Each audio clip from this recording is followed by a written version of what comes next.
Welcome to the Engineering, Emotions, and Energy Podcast, where you can relax, recharge, and reconnect. And now, your host, Justin Wink. Today, I'm talking about pain. Could be physical, could be emotional, and I want to know, when you experience pain, what do? Do you seek out drugs, distraction, perhaps end up in depression? Is there not another way? Today, I'm going to be talking about another option for handling the pains of life. First, I'm going to tell a little bit of a story, and then a bigger story. So the little story is that I recently had a really challenging physical pain come up the other week. I'd gone to the gym and was working out and get to the station where it's time for box jumps. Terrific. How big is the box that's available? Oh, it's the highest one. I can't remember if it was 2 feet, 3 feet, but I'm here. I'm in the flow.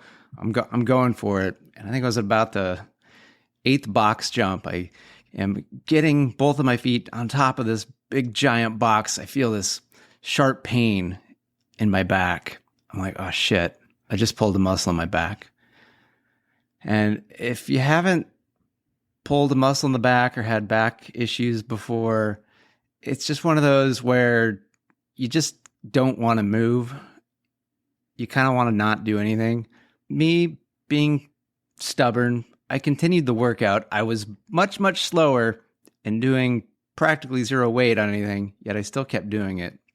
And it was okay enough for 2 days.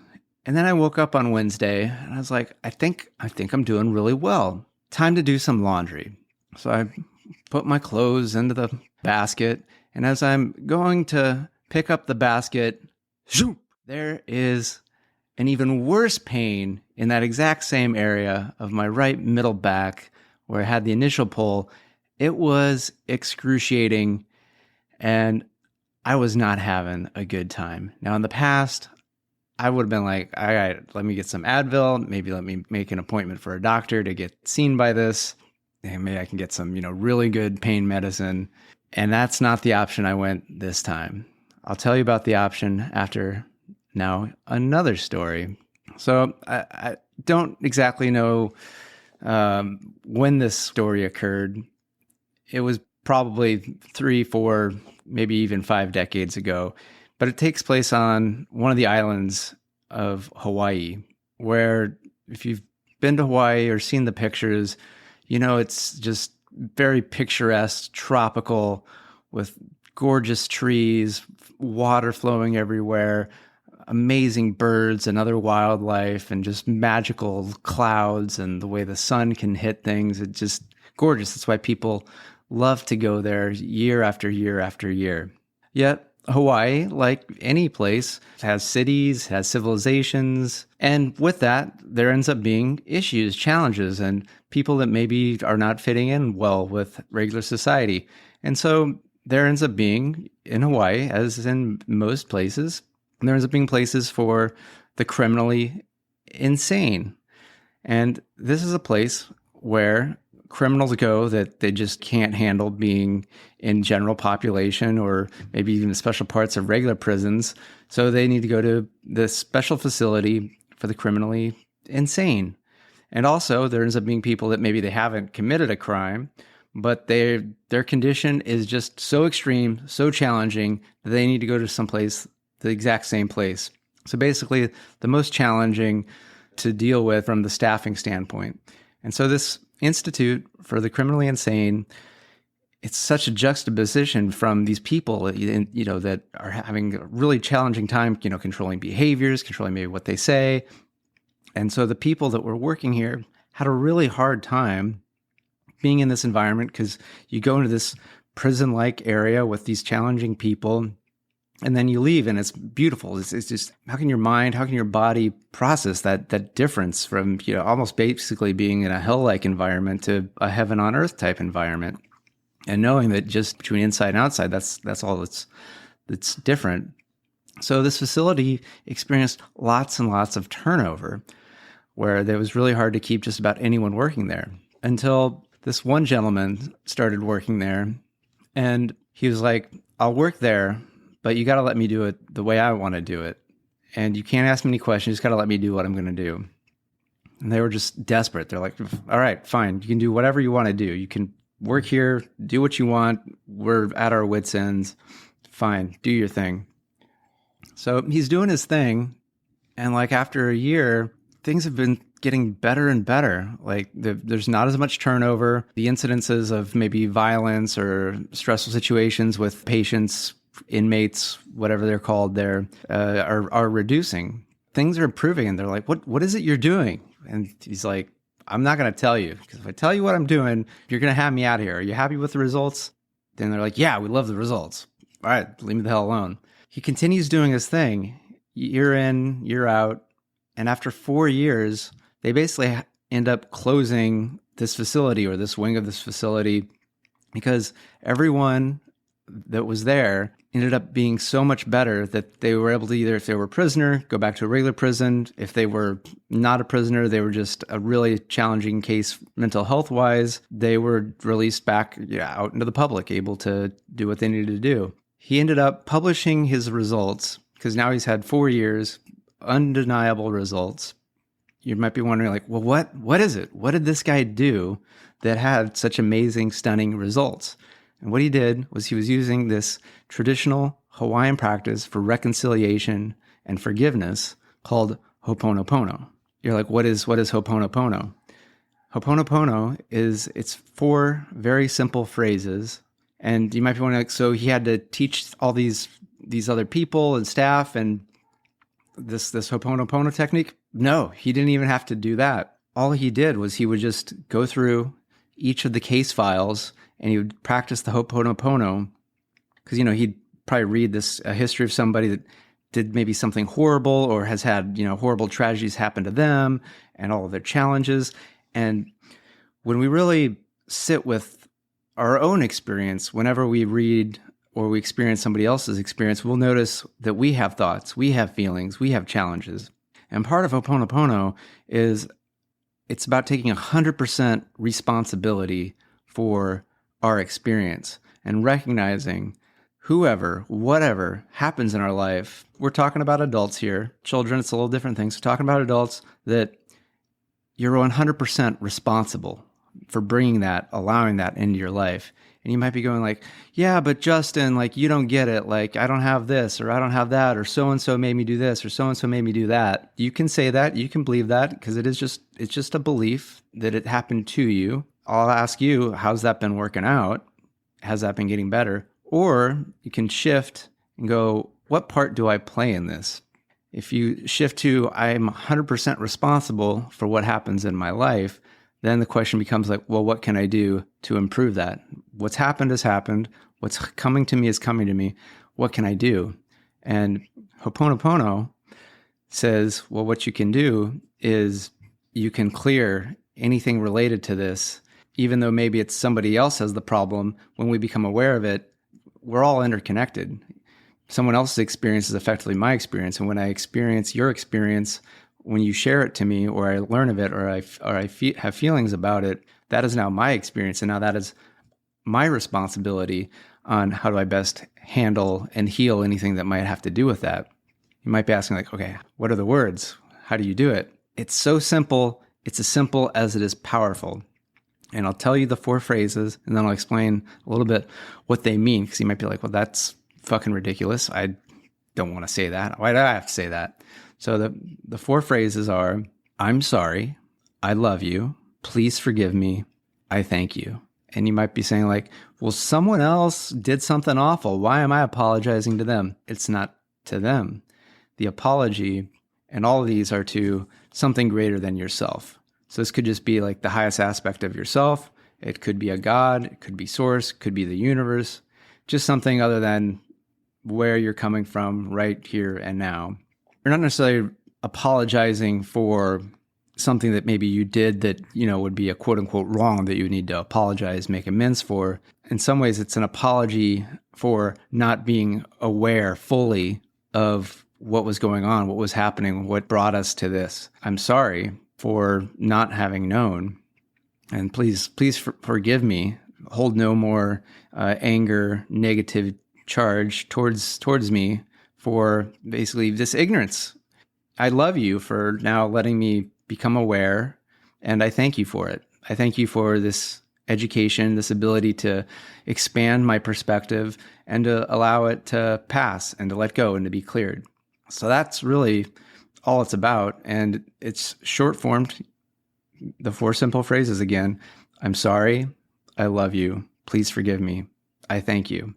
And so he was just doing this with reading the case files. And after 4 years, people got better, people got healed. And this is something you can do in your life. And I've been doing this for the past couple weeks, and I have found it to be very magical. And when I had that back pull, I knew that there really was nothing physically wrong with my body. It had gotten a little bit out of alignment and some misstep, and it really just needed some healing. My body needed some awareness and some love. We often think, well, when something's wrong, I gotta go somewhere outside and get it fixed. But let me ask you, most of the time, if you cut your finger, just a little cut, a little bleed, a little pinprick, do you go to someone else to get it fixed, to get it healed? No, you just put a Band-Aid on and you wait. You know that your body's gonna fix it. You know your body knows how to heal itself with something like a cut.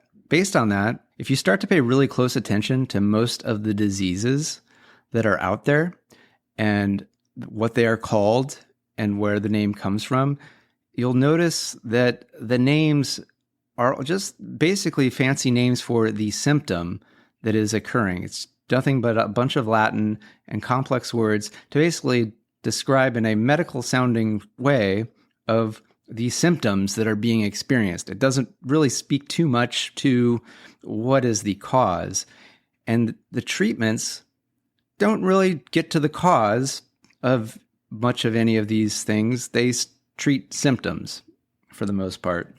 Like, you have a headache, and they've been able to identify what are the physiological occurrences happening in the body that are also associated with your feeling of a headache. Okay, let's have a medicine that then basically works on those physiological impacts. But what caused the physiological change to create the conditions of the headache in the first place? There's more and more research being done and showing that often a lot of those are emotionally connected, that we are emotional, physical, mental, spiritual beings, and that what happens emotionally can have an impact physically.